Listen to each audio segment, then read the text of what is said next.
അത്യഭിവന്യ മാർ റാഫേൽ തട്ടിൽ പിതാവേ, ഈ major ആർക്കി episcopal അസംബ്ലിക്ക് ആതിഥ്യമരുളുന്ന പാലാരൂപതയുടെ അധ്യക്ഷൻ അഭിവന്യനായ മാർ ജോസഫ് കല്ലറങ്ങാട്ട് പിതാവേ, അഭിവന്യ അപ്പോളി കണ്ണുകാടൻ പിതാവ്, ബഹുമാന്യനായ സംസ്ഥാന ജലവിഭവ വകുപ്പ് മന്ത്രി ശ്രീ റോഷി അഗസ്റ്റിൻ, ബഹുമാന്യരായ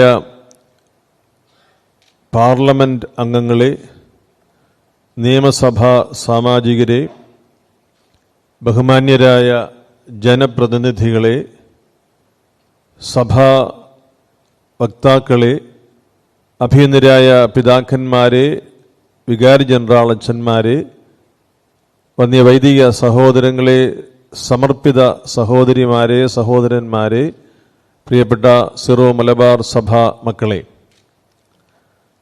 വളരെ സന്തോഷത്തോടുകൂടിയാണ് ഈ അസംബ്ലിയുടെ ഈ മുഹൂർത്തത്തിൽ നിങ്ങളോട് ഒരുമിച്ച് നിൽക്കുന്നതിന്, ഒരുമിച്ച്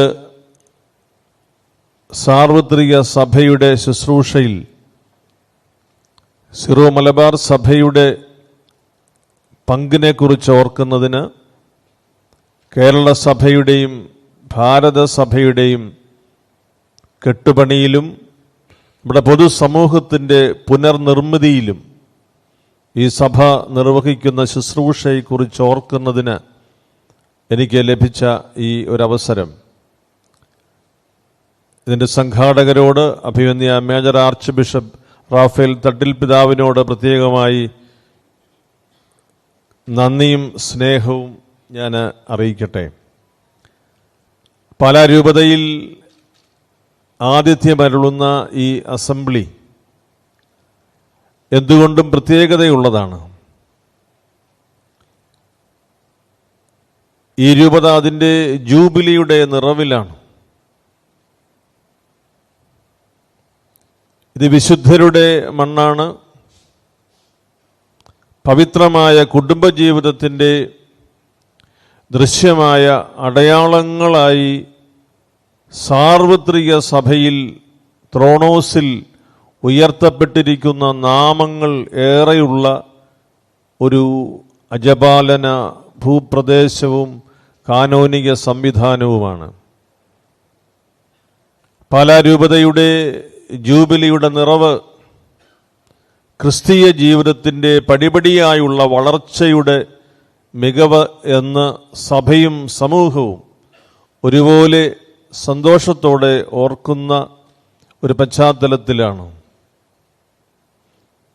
ഈ അസംബ്ലി ഇവിടെ അതിൻ്റെ അനുഗ്രഹമായി, ജൂബിലിയുടെ ഭാഗ്യമായി ഇവിടെ ആഘോഷിക്കപ്പെടുക.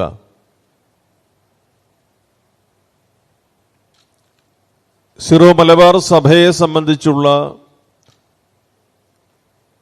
വിവിധങ്ങളായ വിഷയങ്ങൾ ഈ അസംബ്ലിയിൽ ചർച്ച ചെയ്തിട്ടുണ്ട്. അതിൻ്റെ ഒരു സമാപന സന്ദേശത്തിലേക്ക് കൂടി നാം വരുന്ന ഒരു സന്ദർഭമാണിത്. സിറോ മലബാർ സഭയെക്കുറിച്ച്, സഭയുടെ ശുശ്രൂഷകളെക്കുറിച്ച്, അതിൻ്റെ പ്രബോധനപരമായ വീക്ഷണങ്ങളെക്കുറിച്ചൊന്നും പറയുവാൻ ആഗ്രഹിക്കുന്നില്ല. But my dear brothers and sisters,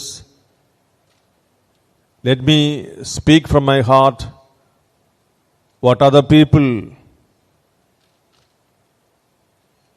wants to share with you about the great blessings that the Lord has given to you as a church. ദൈവം ഈ സഭയ്ക്ക് നൽകിയിരിക്കുന്ന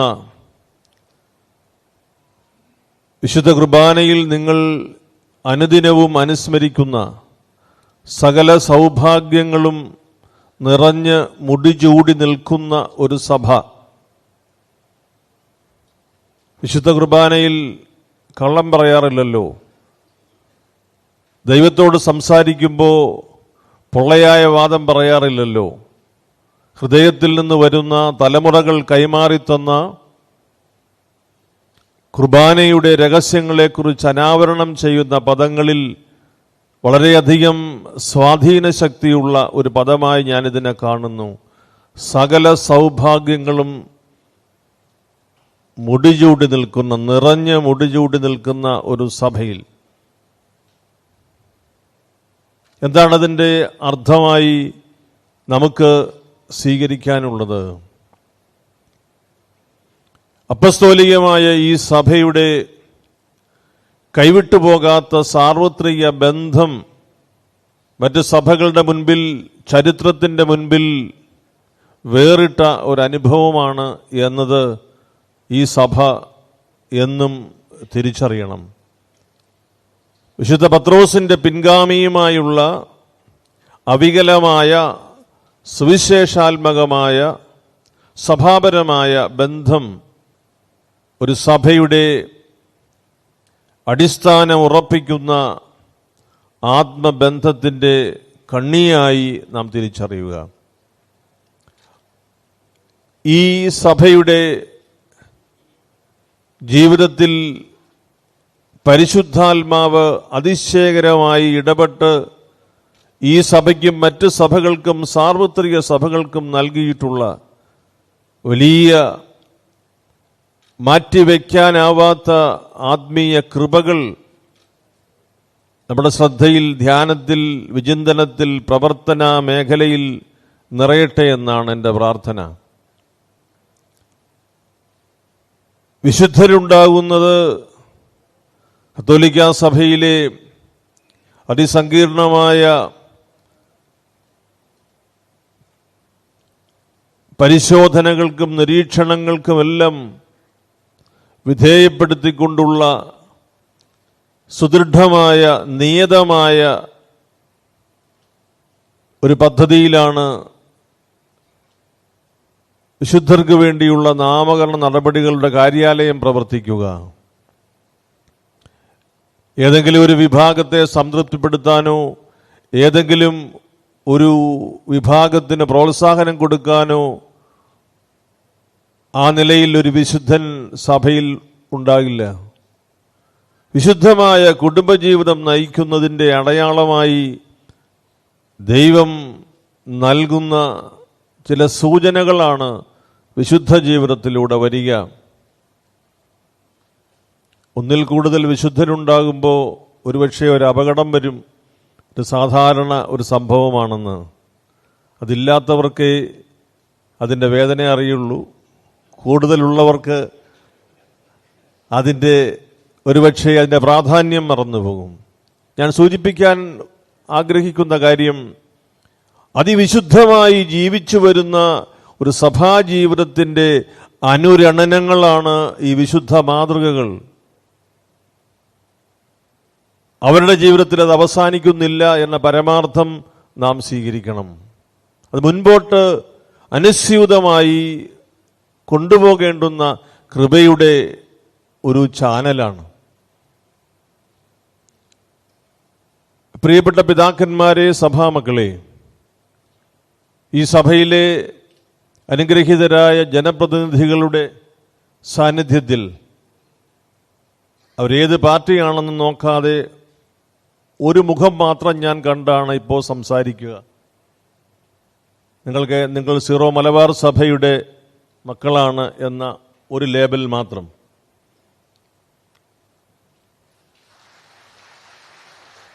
ഞാനിത് പറയുമ്പോൾ ഈ സഭ സാർവത്രിക സഭയ്ക്ക് നൽകിയിട്ടുള്ള സംഭാവനകൾ ഇന്ന് ചരിത്രം തമസ്കരിക്കുമാറ് ഉള്ള ആ അവസ്ഥയിൽ നിന്ന് സജീവമായി ഉന്മേഷത്തോടെ മുൻപോട്ട് വന്ന് സാർവത്രിക സഭയെ ബലപ്പെടുത്തുന്ന മുഖ്യധാരയിൽ അടിയന്തരമായി എത്തണം എന്നത് മറ്റെല്ലാ സഭകളും പൊതുസമൂഹവും ആഗ്രഹിക്കുന്ന വസ്തുതയാണ്. ഞാൻ സൂചിപ്പിക്കുന്ന വിഷയം, നിങ്ങൾ ക്ഷീണിച്ചു പോയാൽ ഭാരതസഭയും കേരള സഭയും അതിനേക്കാൾ ക്ഷീണിക്കും എന്ന സത്യമായ പരമാർത്ഥം തിരിച്ചറിയണം. സിറോ മലബാർ സഭയ്ക്ക് ക്ഷീണം സംഭവിച്ചാൽ നമ്മുടെ സുവിശേഷ പ്രഘോഷണത്തിൽ അതിനാനുപാതികമായ ഇടിവുകൾ സംഭവിക്കുക തന്നെ ചെയ്യും എന്നതിന് തെളിവുകൾ ആവശ്യമില്ല. പ്രിയപ്പെട്ട സഭാമക്കളെ, ലോകത്തിൻ്റെ 4 ഭാഗങ്ങളിൽ, അതും ഏറ്റവും അവികസിതമായ പ്രദേശങ്ങളിൽ ഈ സഭയുടെ മക്കൾ, അത് പുരോഹിതരായും സമർപ്പിതരായും മേൽപ്പട്ടക്കാരായും പ്രേഷിതരായും ഇറങ്ങി പുറപ്പെടുന്നതിന് പരിശുദ്ധാത്മാവ് സഹായിച്ചതുകൊണ്ട്, പരിശുദ്ധാത്മാവിൻ്റെ പ്രേരണകൾക്ക് വിധേയരാകുന്നതിന് മനസ്സ് തുറന്നതുകൊണ്ട് സാർവത്രിക സഭയിൽ ഏറ്റവും കൂടുതൽ മിഷണറിമാരെ സംഭാവന ചെയ്ത ഒരു സഭയെന്ന വലിയ ബഹുമതി സിറോ മലബാർ സഭയ്ക്ക് മാത്രമാണ്. ഈ റെക്കോർഡ് തുടരണം. മിഷണറിമാരില്ലാത്ത സഭ നിർജീവമാകും. നാം നമ്മുടെ ചെറിയ സങ്കേതങ്ങളിൽ പരിമിതമാകുമ്പോൾ നമ്മുടെ സഭയുടെ വിശാലത നമുക്ക് നഷ്ടപ്പെടും. ഈ സഭ ലോകത്തിലെ ഒട്ടുമിക്കവാറും ആരാധനാ റീത്തുകളിൽ, സമ്പ്രദായങ്ങളിൽ ശുശ്രൂഷ ചെയ്യുന്ന ഒരു സഭയാണ്. സന്ദർഭവശാൽ ഞാൻ സൂചിപ്പിക്കട്ടെ, ഭാഗ്യസ്മരണാർഹനായ മാർ അഗസ്റ്റിൻ കണ്ടത്തിൽ പിതാവും ചങ്ങനാശ്ശേരി അതിരൂപതയുടെ കുരിയാളശ്ശേരി പിതാവും കോട്ടയം രൂപതയുടെ മാക്കിൽ പിതാവും മാർ ഇവാനിയോസ് പിതാവിനെ അക്കാലത്ത് ഒരുമിച്ച് നിന്ന് ബലപ്പെടുത്തിയത് കൊണ്ടാണ് ഞാനിന്ന് ഇവിടെ നിങ്ങളുടെ മുമ്പിൽ നിൽക്കുക. അവർ ഒരുമിച്ച് നിന്ന് സിറോ മലബാർ സഭയുടെ ഒരു ആത്മബന്ധം, മലങ്കര സഭയുടെ ക്ലേശകരമായ ദിനങ്ങളിൽ മാർ ഇവാനിയോസ് പിതാവ് ഒറ്റപ്പെട്ടിരുന്ന ദിവസങ്ങളിൽ സഭയായി നൽകിയതിൻ്റെ ഒരു വലിയ അടയാളമായി ഞാൻ ഈ വളർച്ചയെ കാണുന്നു. സഭയായി സിറോ മലബാർ സഭ ലോകത്തിന് നൽകുന്ന സംഭാവനയ്ക്ക് പകരം വയ്ക്കാൻ മറ്റൊന്നില്ല. സഭയായി സമ്മേളിച്ചിരിക്കുന്നത് കൊണ്ടാണ് ഞാനിവിടെ ഇങ്ങനെ സംസാരിക്കുക. ഈ സഭയുടെ ബലം, അങ്ങനെ പറയാമോ എന്ന് എനിക്ക് അറിഞ്ഞുകൂടാ, എങ്കിലും ഇവിടെ പറയാം എന്ന് എനിക്ക് തോന്നുന്നു. ആനയ്ക്ക് ആനയുടെ ബലം അറിഞ്ഞുകൂടാ എന്ന് പറയുന്നത് അർത്ഥവത്തായിട്ടുള്ള ഒരു വിശേഷണമാണ്. ഈ സഭയുടെ പ്രേഷിത സംഭാവനകൾ കാലാകാലങ്ങളിലെ പരിശുദ്ധ പിതാക്കന്മാർ ഗൗരവതരമായി പരിഗണിച്ചതുകൊണ്ടാണ് പല വിശേഷണങ്ങൾ ഓരോ ഘട്ടത്തിലും സഭയ്ക്കും സമുദായത്തിൻ്റെ മേൽപ്പട്ടക്കാർക്കും തിരുസഭ കൽപ്പിച്ച് നൽകിയിട്ടുള്ളത്. അത് തുടരണം. അതെല്ലാ നന്മകൾക്കുമായി കൂടുതൽ സ്ഥലങ്ങളിലേക്ക് വ്യാപിക്കണം. ദൈവത്തെ നിരാകരിക്കുന്ന, ദൈവിക സമ്പ്രദായങ്ങളെ നിരാകരിക്കുന്ന ഒരു പുതിയ വർത്തമാനകാലത്തിൻ്റെ അടയാളങ്ങളും അപകടങ്ങളും തിരിച്ചറിയുന്ന ഒരു സഭയായി, സാർവത്രിക സഭയുടെ അംശമായ നാം മനസ്സിലാക്കണം. അത് നമ്മെ സംബന്ധിച്ച് ആ തിരിച്ചറിവ് നവോന്മേഷം പ്രാപിക്കുന്നതിൻ്റെ ആദ്യ ഘട്ടമായിരിക്കട്ടെ.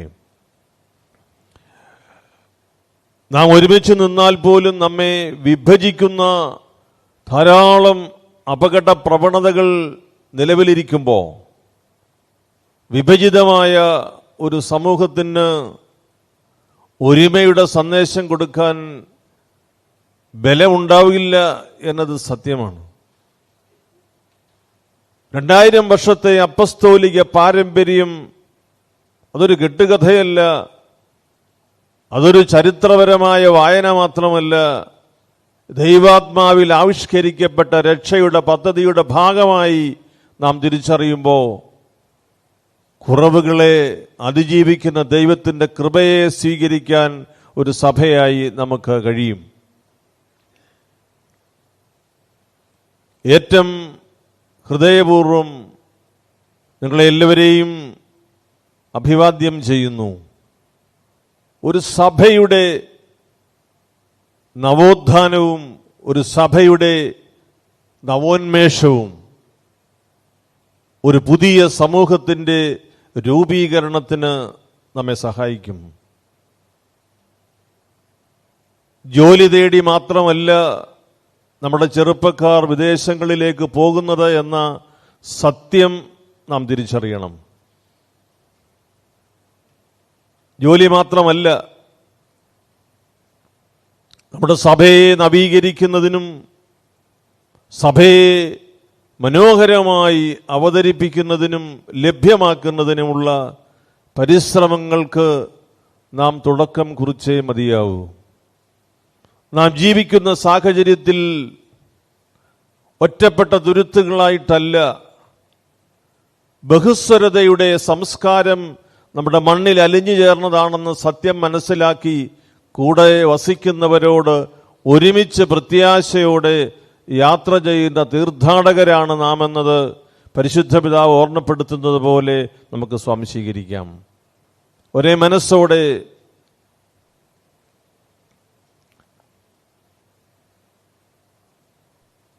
ഹൃദയത്തിൽ നിന്ന് നാം ഒരു ചോദ്യം നമ്മോട് ചോദിക്കണം. നമുക്ക് പരിചിതമല്ലാത്ത ആഫ്രിക്കയിലെ വിവിധ രാജ്യങ്ങളിൽ ഈ സഭയുടെ മിഷണറിമാർ ധൈര്യത്തോടെ കടന്നു ചെന്ന് യേശുവിൻ്റെ സുവിശേഷം പ്രസംഗിക്കുന്നതിന് അവരെ പ്രാപ്തരാക്കിയ ഘടകമെന്താണ്? ഒരു പരിചയവുമില്ലാത്ത ജനസമൂഹത്തിലേക്ക് ഇറങ്ങാൻ ഈ സഭയിലെ മക്കളെ പ്രേരിപ്പിച്ച ഘടകമെന്താ?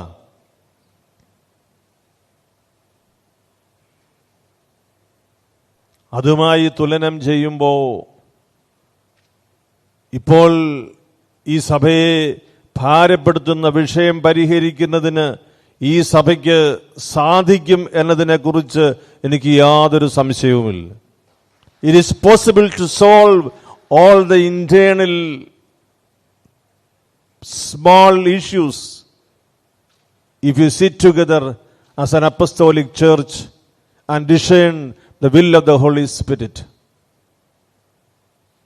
ഒരു പരിചയവുമില്ലാത്ത ജനങ്ങളുടെ ഇടയിൽ യേശുവിനെ കുറിച്ച് പറയാൻ മൈലുകൾ താണ്ടി സംസ്കാരം പുതിയത് സ്വീകരിച്ച് അവിടെ പ്രവർത്തിക്കാൻ സാധിച്ച ഈ സഭയുടെ നൂറുകണക്കിന് മിഷണറിമാർ നമ്മോട് പറയും, എന്ത് നിങ്ങളുടെ ധൈര്യം ചോർന്നുപോയോ എന്ന്. ഒരു പുതിയ ജീവിത സമർപ്പണത്തിന് ഈ അസംബ്ലി മുഖാന്തരമാകട്ടെ എന്ന് ഞാൻ പ്രാർത്ഥിക്കുന്നു.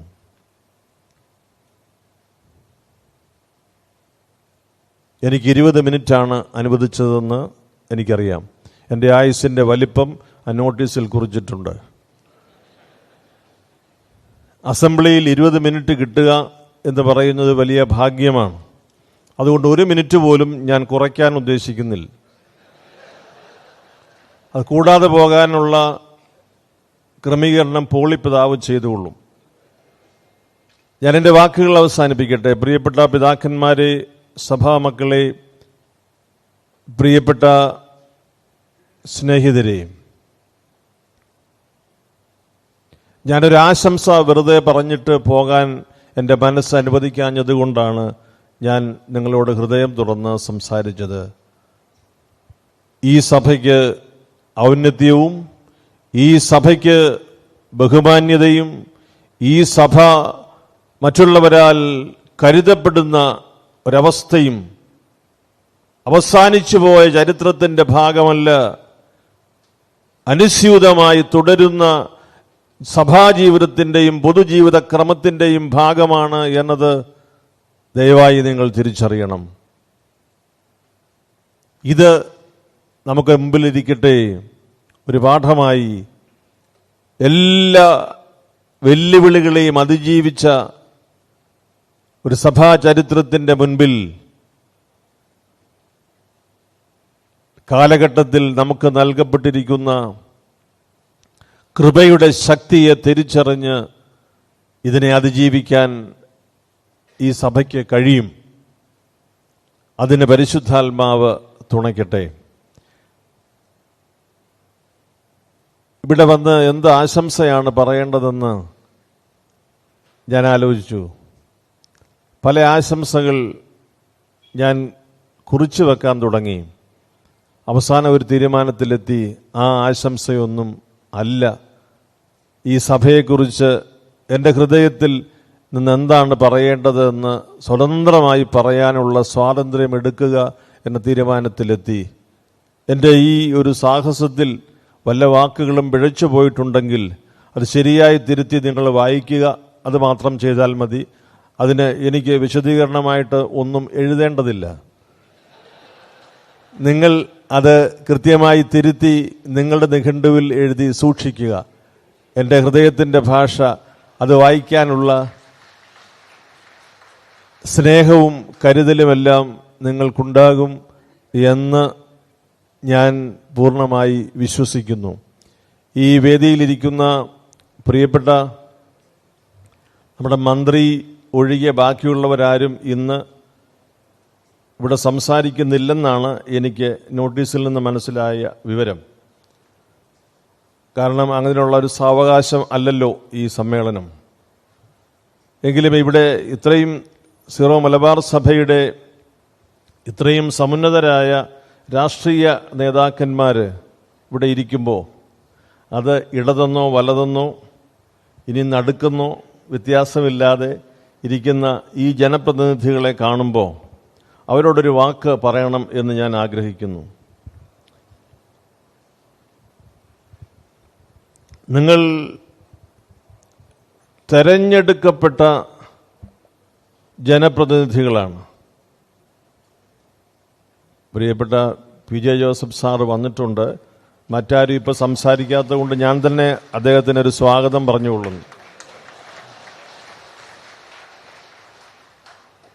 നമ്മുടെ രാഷ്ട്രീയ നേതൃനിരയിൽ നമ്മുടെ മുതിർന്ന ഒരു സഹോദരനായി, ഒരു പിതാവായി പ്രവർത്തിക്കുന്ന ബഹുമാന്യനായ വ്യക്തിയാണ് ജോസഫ് സാറ്. ബാക്കി വിവരങ്ങൾ സംഘാടകർ സമയമനുസരിച്ച് പറഞ്ഞുകൊള്ളൂ. ഞാൻ ഈ ജനപ്രതിനിധികളോട് പറയാൻ, പാർലമെന്റിലും നിയമസഭയിൽ പയറ്റി തെളിഞ്ഞുമൊക്കെ ഇരിക്കുന്ന ആളുകളാണിവിടെ. നിങ്ങൾ തിരഞ്ഞെടുക്കപ്പെട്ട ജനപ്രതിനിധികളാണ്, അതിൽ യാതൊരു സംശയവുമില്ല. നിങ്ങൾ സീറോ മലബാർ സഭയ്ക്ക് വേണ്ടിയോ ക്രൈസ്തവ സമൂഹത്തിന് വേണ്ടിയോ മാത്രം തിരഞ്ഞെടുക്കപ്പെട്ടവരല്ല എന്ന ബോധ്യം നിങ്ങളെപ്പോലെ തന്നെ ഞങ്ങൾക്കുമുണ്ട്. പക്ഷേ ഈ സ്വതന്ത്ര ഭാരതത്തിൽ വിശ്വാസത്തിൽ അധിഷ്ഠിതമായി ജീവിക്കുന്നതിനാവശ്യമായ ഒരു സ്വാതന്ത്ര്യവും ഇച്ഛാശക്തിയും പ്രകടമാക്കുന്നതിനുള്ള ആംബിയൻസ് ഉറപ്പാക്കാൻ നിങ്ങൾക്ക് ബാധ്യതയുണ്ട്. അത് ഞാൻ പറയും, അതിന് വലതെന്നോ ഇടതെന്നോ ഭരിക്കുന്നവരെന്നോ വ്യത്യാസമില്ലാതെ നിങ്ങൾ നിലപാടുകൾ വ്യക്തമാക്കണം. ഇവിടെ ഏതൊരു വിശ്വാസത്തിലും ജീവിക്കുന്നതിന് നിസ്സാരമായ കാര്യമല്ലല്ലോ. 2000 വർഷമായി അപ്പസ്തോലിക പാരമ്പര്യത്തിൽ ജീവിക്കുന്ന ഒരു സഭയ്ക്ക് ഈ കാലഘട്ടത്തിൽ ഈ ഭാരതത്തിൻ്റെ കെട്ടുപണിയിൽ നിർണായകമായ സംഭാവനകൾ നൽകിയിട്ടുള്ള ഒരു സഭയുടെ അനുഗ്രഹിക്കപ്പെട്ട ഒരു മണ്ണിൽ നിന്നാണ് ഞാൻ സംസാരിക്കുക. ഈ ഒരു വലിയ അനുഗ്രഹീതമായ ചരിത്രം മുൻപോട്ട് കൊണ്ടുപോകുമ്പോൾ നമ്മെക്കുറിച്ച് വ്യത്യസ്തമായ നിരീക്ഷണങ്ങളും വിലയിരുത്തലുകളും ചരിത്രത്തിൽ നമുക്ക് ചിലപ്പോൾ തെറ്റുകളുമൊക്കെ സംഭവിച്ചിട്ടുണ്ട്. എന്നാൽ ക്രൈസ്തവ സമൂഹമായി ഈ മണ്ണിൽ ജീവിക്കുന്നതിനുള്ള എല്ലാ അവകാശത്തിനും വേണ്ടി, എല്ലാവർക്കും വേണ്ടി പോരാടുന്ന നിങ്ങൾ ഈ സഭയെയും ഈ ക്രൈസ്തവ സമൂഹത്തെയും ഹൃദയത്തിലേറ്റി പോരാടണം എന്ന് തന്നെയാണ് എനിക്ക് അപേക്ഷിക്കാനുള്ളത്. അതിൽ വോട്ട് ബാങ്കുകൾ നിങ്ങളുടെ പരിഗണനാ വിഷയം ആകരുത്. നിങ്ങൾ ഈ കാര്യം ചെയ്യുമ്പോൾ ഭാരതത്തിന്റെ ആത്മാവിനെ സംരക്ഷിക്കുന്നു എന്ന ചാരിതാർത്ഥ്യം നിങ്ങളെ ഭരിക്കട്ടെ. ഭരിച്ചാലും ഭരിച്ചില്ലെങ്കിലും നാം ഓർക്കേണ്ടുന്നത്, നിങ്ങളിൽ വിശ്വാസം അർപ്പിച്ചുകൊണ്ട് നിങ്ങളെ പ്രതിനിധികളായി അയച്ചിട്ടുള്ള എല്ലാ വിഭാഗം ജനങ്ങളുടെയും മനസ്സിൽ ഈ സ്വതന്ത്ര ഭാരതത്തിന്റെ ബഹുസ്വരതയുടെ സംസ്കാരം നിങ്ങളിൽ ഉറപ്പായി ഞങ്ങൾക്ക് കാണാൻ കഴിയും എന്ന വിശ്വാസമാണ്. നിങ്ങളെല്ലാം ഭാഗ്യവശാൽ ഞാൻ ഈ പറയുന്ന ഗണത്തിൽ പെടുന്നതുകൊണ്ട് നിങ്ങളെ ഇപ്പോൾ പ്രതിപക്ഷ സ്ഥാനത്തിരുത്തുന്നില്ല ആ കാര്യത്തിൽ. പക്ഷേ നമ്മുടെ രാജ്യത്ത് വർദ്ധിച്ചു വരുന്ന വിഭാഗീയതയുടെ ഒരു വേലിയേറ്റം കാണുമ്പോൾ ഞങ്ങൾക്ക് ധൈര്യമായും സന്തോഷമായും പറയാൻ കഴിയുന്നത് നമ്മുടെ നാട്ടിലെ ജനപ്രതിനിധികളോടാണ്. You fight for that freedom of coexistence, dignified life in India. ഈ രാജ്യം എല്ലാവരുടേതുമാണ്. ഈ രാജ്യം ഇവിടെ ഏറ്റവും ഒടുവിൽ വന്ന് പ്രവേശിക്കുന്ന പൗരൻ്റേതുമാണ്. എങ്കിൽ നിങ്ങളുടെ ജനപ്രതിനിധികൾ എന്നുള്ള വലിയ സമർപ്പണം അനുഗ്രഹീതമായി ഏറ്റവും കൃപയുള്ളതായി തീരുന്നതിന് ഇടയാകട്ടെ. നിങ്ങളെ പ്രതി ദൈവത്തോട് നന്ദി പറയുന്നു, നിങ്ങളെ പ്രതി അഭിമാനിക്കുന്നു. നിങ്ങൾ ഇനിയും ചെയ്യാനുള്ള വലിയ സേവനങ്ങൾക്കായി മുൻകൂട്ടി നിങ്ങളെ അഭിനന്ദിക്കുന്നു. എല്ലാ നന്മകളും നേരുന്നു. ഞാൻ എൻ്റെ വാക്കുകൾ അവസാനിപ്പിക്കട്ടെ. ഈ സമ്മേളനത്തിൽ സംബന്ധിക്കുന്നതിന് വേണ്ടി മാത്രമാണ് ഞാൻ തിരുവനന്തപുരത്ത് നിന്ന് എത്തിയതും ഇത് കഴിഞ്ഞ് ഉടനെ തിരിച്ചു പോകുന്നതും. ഇന്ന് വൈകുന്നേരം എനിക്ക് അമേരിക്കയിലേക്ക് പോകാനുള്ള ഒരു ചെറിയ യാത്രയുള്ളതുകൊണ്ട് എന്നെ ഇവിടുന്ന് പോകാൻ ദയവായി സഭയുടെ തലവനും പിതാവും അനുവദിക്കണം. തടസ്സമുണ്ടാക്കാതെ കലറങ്ങട്ട പിതാവ് നോക്കണം. മികച്ച സംഘാടക വൈഭവത്തിൽ എന്നും CBCIയുടെ സമ്മേളനവും CBCIയുടെ അധ്യക്ഷൻ ഇവിടെ ഇരിപ്പുണ്ട്, അഭിനന്ദനായ ആൻഡ്രൂസ് താഴത്ത് പിതാവ്. CBCIയുടെ സമ്മേളനത്തോടു കൂടിയാണ് ഇവിടുത്തെ പാസ്റ്ററൽ ഇൻസ്റ്റിറ്റ്യൂട്ടിലെ ആദ്യത്തെ, വാസ്തവത്തിൽ CBCI സമ്മേളനത്തിന് വേണ്ടിയാണ് ഈ പാസ്റ്ററൽ ഇൻസ്റ്റിറ്റ്യൂട്ട് നിർമ്മിച്ചത് തന്നെ. അതിനാൽ തന്നെ ആൻഡ്രൂസ് പിതാവെ, ഒരു ചെറിയ അവകാശം നമുക്കുണ്ട്. ഏത് സമയത്തും പണം കൊടുത്ത് മീറ്റിംഗ് നടത്താവുന്നതാണ്. എല്ലാ നന്മകളും നേർന്ന് ഞാൻ ഈ സമ്മേളനം ഉദ്ഘാടനം ചെയ്തതായി അറിയിക്കുന്നു. ദൈവം അനുഗ്രഹിക്കട്ടെ.